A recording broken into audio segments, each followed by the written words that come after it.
Dinner was hot, but the room felt refrigerated. Haley wouldn't meet my eyes, and I already knew why. Betrayal doesn't always arrive loud. Sometimes it comes plated, steaming, set neatly on a table like nothing's wrong.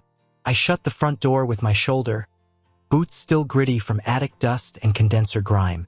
12 hours of HVAC work had my hands smelling like metal and coil cleaner. I expected the usual.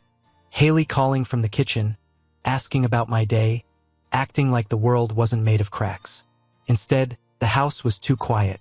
The table was set like a picture. Candle, 2 plates, food that looked like it had been timed.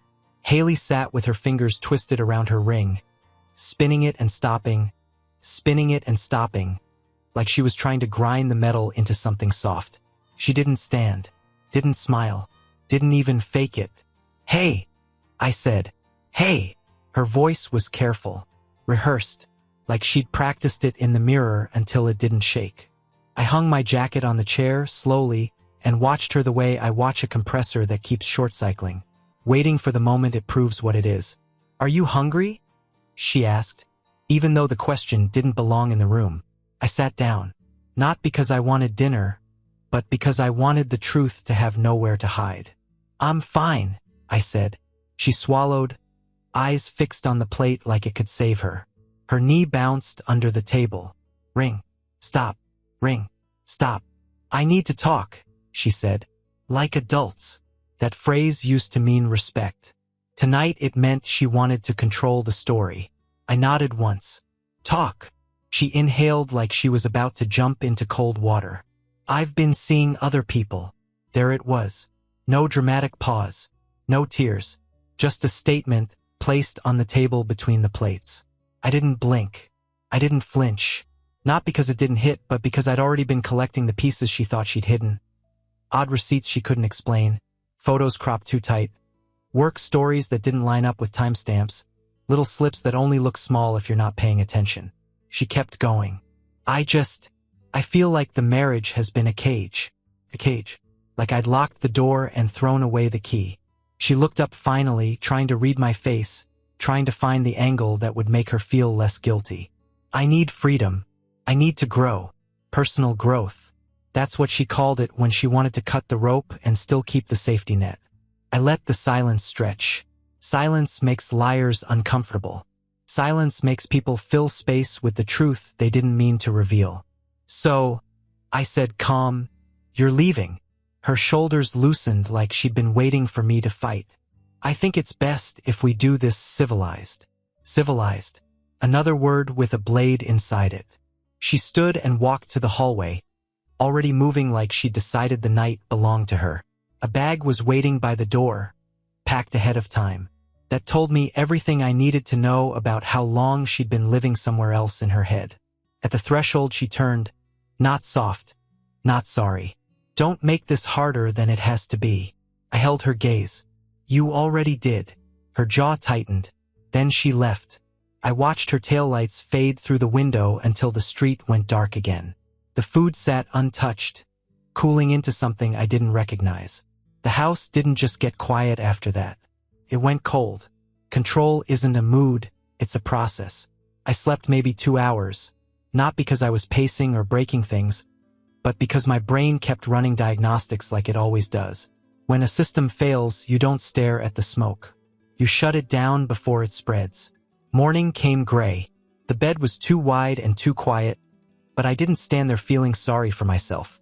I got up, showered, pulled on work clothes, and made coffee I barely tasted. Then I sat at the kitchen table with my phone and a legal pad. Step 1. Stop the bleeding. I called the bank while the line was still short. Froze the joint accounts. Changed access. Set alerts. The woman on the phone asked if everything was okay. "No," I said, "but it will be." Step 2. Get a professional who stays cold. Alyssa Price answered on the second ring. Her voice was sharp, efficient, like she'd heard every excuse people used to justify doing damage. "I need representation," I told her. "Separation started last night. I want it to be clean." "You have kids?" she asked. "No." "Good. Any business interests?" An HVAC company. Payroll runs weekly. Then we move fast, she said. I'll send an intake form. Do not argue with her. Do not agree to anything by text. And don't move money you can't justify later. That last line stuck. Courts don't care how angry you were. They care what you did. I texted my operations lead, Mike. I need flexibility this month. Personal situation. I'll keep the work covered. He called immediately. You okay? I'm functional, I said. That's what matters. He didn't press. That's why he was good. Next, inventory. I opened a folder on my laptop and started building a map of my life like I was tracing duct runs in an attic. Every line, every branch, every connection that could be used against me if I got sloppy. House, deed, mortgage, taxes, insurance, debts, cards, vehicle note, business line, business, accounts, payroll provider, vendor payments, contracts, retirement, statements, contributions, dates. Anything that had a number attached got a file and a timestamp. By mid-morning, Haley started texting like she was managing a project. Let's not make this ugly. We can be fair if you just cooperate. Don't freeze things. I have bills too. Fair. Cooperate. Words people use when they want you to hand them a lever. I didn't argue. I didn't explain. I didn't ask why. I replied once. Direct anything legal to my attorney. 3 dots appeared. Disappeared. Appeared again. Then wow. So that's how you're going to be. I stared at the screen and felt something settle in my chest. Not sadness. Clarity. This wasn't about love anymore. It was about leverage. And the only way to beat leverage is structure. I folded the legal pad in half, slid it into the folder, and headed to my first service call. Out in the world, systems still needed fixing. People still needed heat. My hands still knew what to do. And that helped.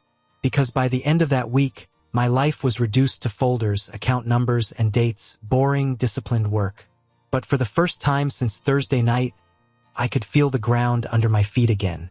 When someone wants to leave, they still might want to. Mediation was in a beige office suite that smelled like stale coffee and printer heat. Neutral colors. Neutral faces. A room designed to make people think they're being reasonable while they sharpen knives under the table. Haley showed up polished, hair perfect, blazer fitted, nails done. The kind of new beginning look that's supposed to make a man feel like he's already lost. She didn't look at me like a wife. She looked at me like a negotiation. Her attorney opened with a soft voice. Amicable, equitable, moving forward. Haley nodded at all the right times, like she was listening to a podcast. Then she spoke. I gave him my best years, she said, and her smile didn't reach her eyes. I supported him while he built his business. I deserve compensation. Compensation. Like marriage was a job you clock in and out of. Like betrayal was just a career change with a severance package. Alyssa didn't react. She wrote something down, calm as a surgeon. I kept my hands on the table, steady. I didn't give Haley a flinch to feed on. Alyssa asked, You left the marital home voluntarily on Thursday night, correct? Haley's eyes flicked. Annoyed. Yes, but... And you stated to him you were seeing other people, Alyssa continued. Haley's smile tightened. That's personal. It's a timeline, Alyssa said. We're not here for poetry. The mediator tried to soften it. Let's focus on resolution. Haley cut in, still smiling. Resolution is me not being punished for choosing myself. There it was again. That clean little phrase that made betrayal sound like therapy. I finally spoke, just enough. Freedom isn't a bill you send to someone else. She leaned back like she'd expected yelling, not a sentence that ended. Her attorney slid numbers across the table. A proposed split that leaned her way, a request for support that didn't match reality, and a line item that basically translated to pay me because I'm leaving. Alyssa didn't raise her voice. She just took the paper, read it once, and set it down like it was contaminated. No, she said, not based on these facts. Not based on her choices. Haley's eyes sharpened. So you're going to make this hard. I looked at her, steady. You made it hard Thursday. I'm just making it clean.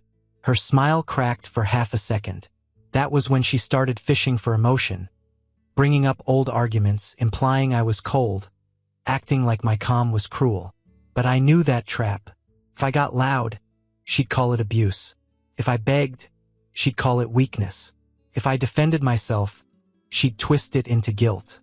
So I didn't give her anything. Minutes dragged. The mediator kept trying to stitch together a deal out of frayed rope. Haley got bored when she realized she couldn't pull me into a scene. She stood abruptly. This is pointless. Her attorney started to speak, but she was already grabbing her bag. As she walked out, she tossed a look over her shoulder. Smug. Like she had a move ready. Like this was just round one and she'd brought something uglier for round two. Alyssa waited until the door shut. She's not here to settle, she said. She's here to test you. I nodded. Then we stopped being testable. That night, I went to my garage. The air smelled like oil, metal, and old sawdust. Tools hung where they always had. Concrete under my boots. The only place in the house that still felt honest. I pulled out a storage bin and started building an evidence system the same way I build a job plan. Simple, labeled, impossible to argue with later. Folders, dates, screenshots, statements, logs. Not for revenge, for reality. Because if Haley wanted to turn my life into a fight, she was going to learn something she'd forgotten. I work for a living. I solve problems. And I don't get too messy. Grief and money attract the same kind of attention. It was late, past the hour when decent people stop calling unless something's wrong. I was still in the garage, laptop open, paperwork stacked, when my phone lit up with a number I didn't recognize. I answered anyway. Matthews. Mr. Matthews? A woman's voice, professional. This is Tara Caldwell. I'm the executor for your uncle, Raymond Matthews. The name hit first. Not money, not legal. Just my uncle. Steady hands, steady voice, the man who taught me to measure twice and never guess when precision matters. My throat tightened once. I swallowed it down. Okay. I'm sorry for your loss, she said. And it didn't sound scripted. I need you to meet me first thing tomorrow morning. There are documents that need to be handled correctly. Handled how? There was a pause, the kind people take when they're about to change the temperature in the room. Your uncle's estate is substantial, she said. Approximately $13 million. I didn't laugh. I didn't say what? Like a movie character. I just sat still and let the number land. 13 million. My uncle lived quietly. Old truck, small house, no flash. He spent money like it was something you respected, not something you threw around. Tara continued. It's structured through a trust. You are the beneficiary. The garage felt narrower, like the air had less room to move. I set my phone on speaker and rubbed the bridge of my nose. I didn't know. Most people don't, she said. He wanted it that way. I stared at the labeled folders on my workbench, divorce, accounts, mediation notes. My life is already in pieces, and now someone just dropped a new weight onto the pile. Tara's tone went firmer. I'm going to be very direct, Mr. Matthews. You're in a divorce process, yes? Yes. Then you need to keep this separate, she said. No mixed transfers. No casual deposits. No paying joint bills from trust funds. No shortcuts. I listened harder than I ever listened on a rooftop during a storm. One mistake, she said, and you turn clean inheritance into an argument. People will claim it was shared, used, relied upon. You don't want that. My jaw set. Understood. I'll give you the contact information for the accountant who manages the trust's reporting. You'll also need to provide your attorney's details. I want a clean chain from day one. Send everything, I said. Tomorrow at 9, she added. Bring ID, and try not to discuss this with anyone until it's secured. I looked at the empty side of the house through the garage door window. Haley's side, the side that had walked out with a packed bag and a threat dressed up as civilized. I didn't have to imagine how this would go. I could already hear her voice pretending to care, already seeing her eyes calculating. Tara was still talking, address, suite number, what to sign. But my mind was already moving into the only mode that mattered now. Containment. Because this wasn't just a divorce anymore. This was a divorce with a target on it. When the call ended, I sat there for a long minute, phone dark in my hand, the garage humming with quiet. I thought of my uncle, how he'd taught me discipline without speeches, how he'd look at me now and expect the same. I closed my laptop, stacked the folders, and locked the garage door like it meant something. Tomorrow I'll take the papers, and I'd fight for two things at once: the outcome and the future Haley no longer got to touch. When the numbers get big, entitlement gets louder. Haley called 2 days after the executor meeting, like she'd been waiting for the right moment to sound human again. Her voice came soft. "I heard about your uncle. I'm sorry, truly." There was a beat where she expected me to say something tender back. I didn't. "Thanks," I said, and right on cue her tone shifted, subtle, but I caught it. The sympathy was just the opening bid. "So," she continued, careful like she was stepping around a wire, "I'm assuming that changes things." "No," I said, a small laugh like I was being cute. "Come on, 13 million? Matt, that's separate." I cut in. "It's trust. It's not marital." She exhaled like I was the one being unreasonable. "Courts can be flexible when the amount is big enough. You know that." That told me everything. She wasn't planning to accept the law. She was planning to test whether I'd slip. I kept my voice level. "Don't count my uncle's money." "Wow," she said, offense loaded and ready. "You're really going to turn into this guy." "This guy?" I asked. "The guy who doesn't get robbed twice?" Silence. Then her tone sharpened, the mask slipping. "I built a life with you. You walked out of it," I said. "Thursday night. Packed bag and all." She didn't deny it. She pivoted. "We can settle this if you stop being stubborn," she said. "We can keep it civilized." There it was again, civilized, always spoken like a warning. "I'll let my attorney respond," I said, and ended the call. I didn't sit there stewing. I moved. That afternoon I drove to the bank Tara recommended. The one used by trustees and paperwork that doesn't leave room for oops. The manager met me in a glass office, mid-50s, clean suit, eyes that said he'd seen plenty of people ruin themselves with sloppy choices. "I need dedicated accounts," I told him. "Trust only. No commingling. Full documentation." He nodded once. "We'll do it clean." We opened what needed opening. Every form signed, copied, scanned. I asked questions until there weren't any left to ask. The manager printed confirmations and stamped them like the stamp mattered, which it did. Before I left the parking lot, I emailed copies to Tara, then to Alyssa. Then I saved them in 3 places, because I wasn't going to lose my future to a missing PDF. Haley tried again the next mediation attempt. Same polished look, same practiced voice. But now the smile was tighter, impatient.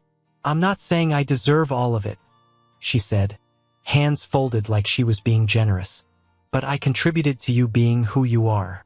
Your connections, your stability. That inheritance didn't happen in a vacuum." Alyssa didn't blink. "Inheritance is not earned by a spouse's vibe. It's traced by documents." Haley's eyes snapped to me. "So you're just going to hoard it?" I leaned forward, just enough to make the air change. "I'm going to protect it. There's a difference."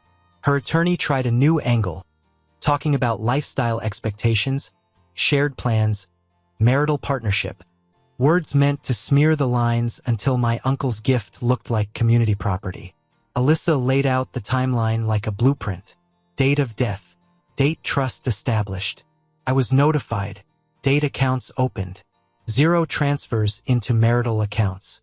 0 payments made on joint obligations. A clean, boring trail that didn't care about anyone's feelings. Haley's face hardened when she realized she couldn't talk her way around paper.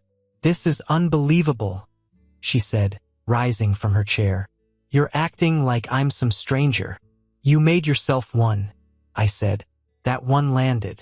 I saw it in her eyes, the flash of anger, the moment where she wanted a reaction she could use. But I didn't give her heat. I gave her the final. The mediator tried to keep her seated. She shook her head, grabbed her bag, and walked out like she wanted the hallway to hear her heels. When the door shut, Alyssa looked at me. She's going to escalate. I nodded. Good. Then we'll meet her where she lives. On my drive home, I didn't feel relieved. I felt focused, because now I understood the shape of the threat. Haley wasn't leaving to be free. She was leaving to see what she could take with her. And I wasn't going to make the mistake she was hoping for. Evidence beats emotion in the same room every time. Haley didn't wait long to try the next angle. That's the thing about people who feel entitled. When one door closes, they start looking for a window to pry open. Alyssa called me early. They filed. On what? I asked, already knowing it wouldn't be clean. Emergency motion, she said. They're claiming the inheritance should be treated as marital. Arguments are connections built during the marriage and shared expectations. They want pressure, fast hearing, fast fear. I stared at the wall in my office, the one with the service schedule pinned up, names and time slots like life was still normal. Okay, I said. What do you need from me? Nothing new, Alyssa replied. Just keep doing what you've been doing. Don't move money. Don't text her anything you'd regret reading out loud in court. That last part was always the trap. People lose cases because they can't control their thumbs. The hearing landed a week later. The courtroom wasn't dramatic. It wasn't cinematic. It was fluorescent lights, wood benches, and tired faces. An assembly line for bad decisions. Haley sat at the other table in a fitted suit, hair perfect again. She didn't look nervous. She looked like she believed the room owed her something. Her attorney spoke first, voice smooth. Your Honor, we believe this inheritance is intertwined with the marital partnership. Alyssa stood when it was our turn and didn't waste time on speeches. She handed up exhibits like she was stacking steel. Trust documents, she said. Beneficiary designation. Date-stamped correspondence from executor. Separate accounts opened immediately. No transfers into marital accounts. No commingling. Full tracing. She walked the judge through it the way I walk a customer through a diagnosis. Show the failure point, show the proof, show the fix. Haley's attorney tried to pull it back into feelings. But Mrs. Matthews supported him for years. She contributed to the stability that made this possible. The judge didn't even look impressed. Just tired. Alyssa kept her voice even. Support is not ownership. The law is clear. Inheritance remains separate unless commingled. And here, Your Honor, the records show discipline from day one. The judge flipped through the pages, eyes moving fast, then asked one question that mattered. Did any portion of the inheritance enter a joint account? No, Your Honor, Alyssa said. The judge looked up. Any portion used to pay joint expenses? No. Any mixing at all? Alyssa's answer was simple. None. The judge nodded once like a man finishing a checklist. Motion denied. Just like that. No gavel slam. No dramatic stare down. Just a clean denial that turned Haley's lottery ticket into a dead piece of paper. Haley's eyes locked on me across the room, and what I saw wasn't grief or regret. It was frustration. The kind you see when someone walks up to a vending machine convinced it owes them a snack, and the machine doesn't move. Outside the courtroom, Alyssa didn't celebrate. She just tightened the strap on her bag. Good result, she said. But don't get comfortable. I won't, I told her. She paused. People like her don't stop when they lose once. They change tactics. They try something that hits your daily life instead of the big prize. I nodded because that made sense. If you can't get the money, you attack the man who protects it. That night, back in my garage, I updated my system again. New folder, new date, copies of the denial order, notes on what they argued and what they failed to prove. Boring work. Disciplined work. The kind of work that wins. And as I shut the laptop, I felt it. Quiet but real. Haley wasn't done. She was just done playing fair. When someone can't win fairly, they try to break your day-to-day. The envelope showed up on a Tuesday like it belonged there. No stamp, no return address, just my name printed clean, left on the mat like a warning disguised as mail. Inside was a single sheet of paper and a cheap flash drive. The paper was a screenshot, supposedly from one of my business accounts, showing balances that didn't match reality. Numbers inflated in the wrong places, dates cropped, the kind of proof that only works on someone who doesn't know what they're looking at. At the bottom, a line typed in all caps, "See you in court." I didn't touch the flash drive. I didn't plug it into anything. I slid it back into the envelope like it was contaminated, took photos for the record, and drove straight to Alyssa's office. She didn't look surprised. That annoyed me more than if she had. "You did the right thing," she said, putting the envelope into an evidence bag. "We'll have it scanned safely. But I'm guessing this isn't the only move. How fast can she file?" I asked. Alyssa gave me a look that meant too fast.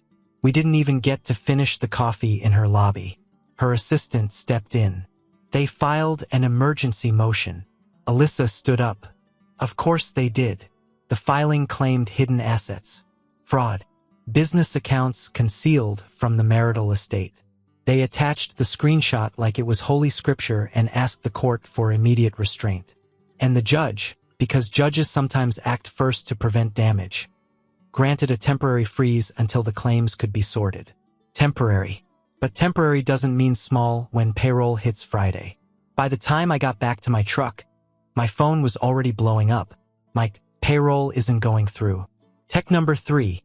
My card got declined at the gas station. Office admin. The vendor payment bounced. They're threatening to stop deliveries. I sat behind the wheel, jaw tight, feeling the pressure behind my eyes. Not panic, not rage, just the cold fact of being trapped in someone else's game. Haley wasn't trying to win in court that day. She was trying to choke my business in real time. I called Mike. "Gather everyone at the shop," I said. "I'll be there in 20. When I walked into the bay, my guys were standing around with that look the crews get when the paycheck becomes uncertain. Half loyal, half ready to protect their families. I climbed onto the small platform by the parts cage so they could all see me. "This is getting handled," I said. "You're getting paid. If the bank doesn't release it in time, I'll write checks myself and we'll document every cent. Nobody's losing their rent money because of my personal mess." One of the younger techs asked, "Is the company in trouble?" "No," I said, and I meant it. "Someone's trying to make it look that way." They didn't need details. They needed confidence. So I gave it to them the way a man gives a steady hand to a shaking ladder, firm, no extra talk. That night wasn't sleep. It was war work. I pulled every log I could. Bank alerts, accounting exports, server access history, email forwarding rules. Anything that could show where the leak came from and when. Because forged documents don't appear out of nowhere. Somebody has to touch the system. Somebody has to know what to fake. At 2:17 a.m., my eyes caught something that didn't belong. A login attempt on our cloud storage. Timestamp, 1:13 a.m. IP address. Not mine. Not the shop. Not any of my techs. I ran it through an IP lookup and got a location. An apartment complex across town. I didn't have to guess which one. Haley had texted me her new address when she wanted her mail forwarded. She'd done it like it was routine. The address matched. My stomach didn't drop. It hardened. Because now it wasn't just betrayal. It was an intrusion. It was sabotage. I took screenshots of everything. Exported logs. Saved them to an external drive. Printed copies. Because paper doesn't accidentally delete. Then I sent the package to Alyssa before the sun came up. Subject line, login trail. Her reply came 10 minutes later. Good.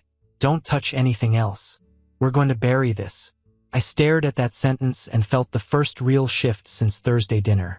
Haley thought she was clever, but she'd left a trail, digital, timestamped, factual. And facts don't care how confident you look in mediation. They just sit there waiting for court. Accountability is watching the lie collapse in slow motion. The deposition room was smaller than I expected. Beige walls, a long table, a little recorder sitting there like a witness that doesn't blink. No judgment, no audience, just consequences lined up in chairs. Haley walked in like she still owned the narrative. Hair done, outfit sharp, that same practiced expression, half bored, half superior. Like the whole thing was an inconvenience she'd outgrow. She smiled when she saw me. Not warm, not friendly, A challenge. Alyssa didn't react. She just opened her binder and clicked her pen once. The court reporter introduced herself, swore everyone in, explained the rules. Haley nodded along like she'd already heard it on a podcast about healing. Then questions started, soft at first. "Mrs. Matthews," Alyssa said, "did you provide the screenshot to your attorney?" Haley didn't hesitate. "No. Have you ever accessed Mr. Matthews' business accounts without authorization?" "No. Have you ever accessed his cloud storage?" Haley gave a small laugh. "No. I wouldn't even know how." She glanced at me like she expected me to crack. I didn't move. Alyssa let the lie sit there for a moment, clean and on the record. That's what good attorneys do. Let someone commit before they show the trap. Then she slid a piece of paper across the table. "Exhibit A," Alyssa said. "This is the emergency filing your counsel submitted. That screenshot is attached. You're saying you had nothing to do with it." Haley's eyes skimmed it. "Correct." Alyssa nodded like she accepted that. "Okay." She reached into the binder again. "Exhibit B," she said, and the tone changed. "Metadata report." Haley's smile stayed in place, but I saw the first blink that wasn't casual. Alyssa continued, steady. "This report shows the image was created as a composite. Multiple layers, different source files. It was not a direct export from a bank portal." Haley's attorney shifted in his chair. Just a small movement, but it was the first sign of discomfort. Haley lifted her chin. "That doesn't prove anything." "You're right," Alyssa said. "By itself, it doesn't." She turned another page. "Exhibit C," she said. "Authentication trail from the bank." Haley's eyes narrowed. Alyssa spoke like she was reading a service manual, dry, precise. "The account balances shown in the screenshot do not match any historical balance on the dates displayed. The bank confirms the numbers do not exist in their ledger." Haley's smile thinned. Alyssa didn't stop. "Exhibit D," she said, and I saw it, the printed log sheet with the timestamp. "Cloud access logs," Alyssa continued. "This shows a login attempt at 1:13 a.m. on November 18th from an IP address registered to your apartment complex network." Haley's face tightened at the edges, still trying to hold it. "That's not possible," she said quickly. "People share networks. Anyone could." Alyssa raised one finger, not rude, just controlled. "We're not finished." She slid another page forward. "Exhibit E," Alyssa said. "Two-factor authentication record." The login attempt triggered a verification code. That code was sent to the phone number on file for the account. She looked up, which was Mr. Matthews' number. Haley breathed out like she'd been hit with a gust of cold air. "And here," Alyssa added, "is Exhibit F phone records showing your device was in the same cell tower radius as that IP source at 1:13 a.m. Haley's attorney leaned in and whispered. I couldn't hear the words, but I knew the sound. "We're in trouble." Haley's eyes flicked to him, then back to Alyssa. "This is insane." Alyssa didn't argue. She just kept walking forward. "Mrs. Matthews," she said, "you testified under oath that you don't know how to access cloud storage." "Yes." Alyssa slid one more paper across, calm, almost polite. "Exhibit G," she said. "A screenshot from your own phone backup, captured during discovery, showing a file manager application open, with a folder titled Business and an image file matching the composite screenshot." The room changed, not with shouting, with gravity. Haley stared at the page too long. The smirk didn't just fade, it died, like a light cutting out. Her mouth opened, then closed. For the first time since Thursday dinner, she looked small, not weak, but cornered. Like she realized the story she'd been driving couldn't survive contact with recorded reality. Alyssa's voice stayed even. "Did you create this composite image? Yes or no?" Haley swallowed. I don't remember." Alyssa nodded once, like she'd expected that exact dodge. "So your answer is you're not denying it anymore." Haley's attorney cleared his throat. "Objection to form." "Noted," the reporter said, typing without looking up. Silence filled the space between keystrokes. I didn't gloat. I didn't smile. I didn't say a word. I just watched. Because watching a lie collapse is its own kind of justice, slow, quiet, and irreversible. Alyssa closed the binder halfway. "One more question," she said. Haley's eyes lifted. Tired now. Defensive. "If the court finds this evidence was falsified," Alyssa said, "are you aware that you may be subject to sanctions and referral for fraud review?" Haley didn't answer right away. Then, in a voice that wasn't polished anymore, she said, "Yes." And that was the moment the power balance finally shifted.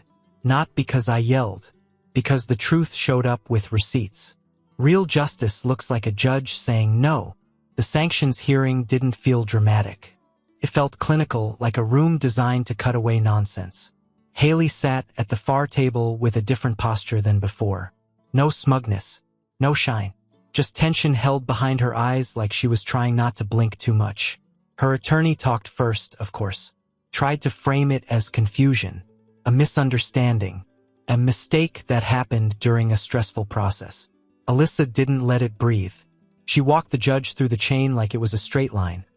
Forged composite, false balances, cloud logs, IP match, authentication trail, cell location, phone backup image.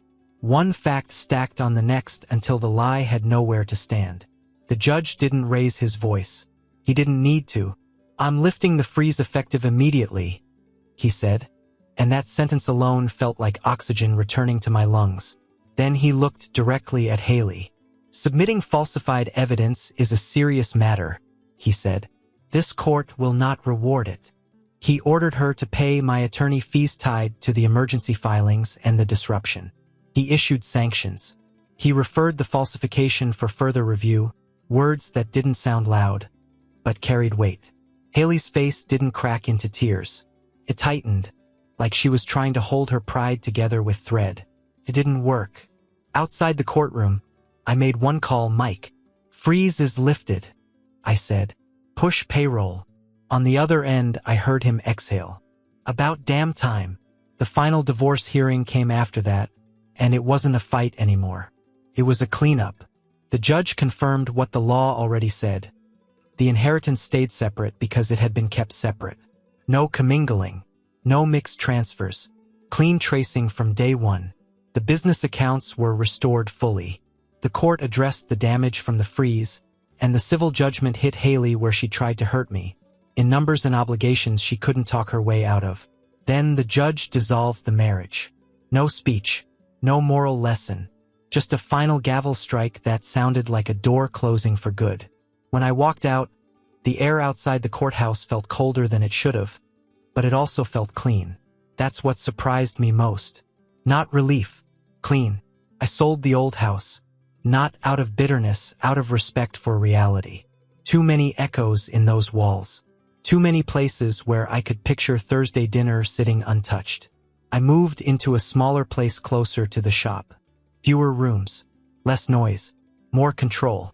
The inheritance stayed untouched inside the trust, growing steadily the way my uncle intended. No drama. No emotional spending. No need to prove anything to anyone. Haley's world shrank the way it does when consequences finally stop being theoretical. Smaller apartment. More shifts. Payments ordered by a court that didn't care about her best year's speech. She still had her freedom, but now she had to carry it. People asked what justice felt like. Guys at the shop. A couple friends who'd heard through the grapevine and expected a movie answer. I told them the truth. "It's not fireworks," I said. "It's paperwork. It's a calm courtroom. It's the moment a judge says no and means it." And at night, when the day finally shut down and the shop lights clicked off one by one, I'd sit in my new place and feel the quiet. Not lonely, earned, because she didn't just leave me. She tried to take my life apart and sell the pieces. And in the end, all she proved was this: a man who stays disciplined can't be stolen from twice. Subscribe and stay one step ahead of cheaters. And trust me, the next story makes this one look like a fairy tale.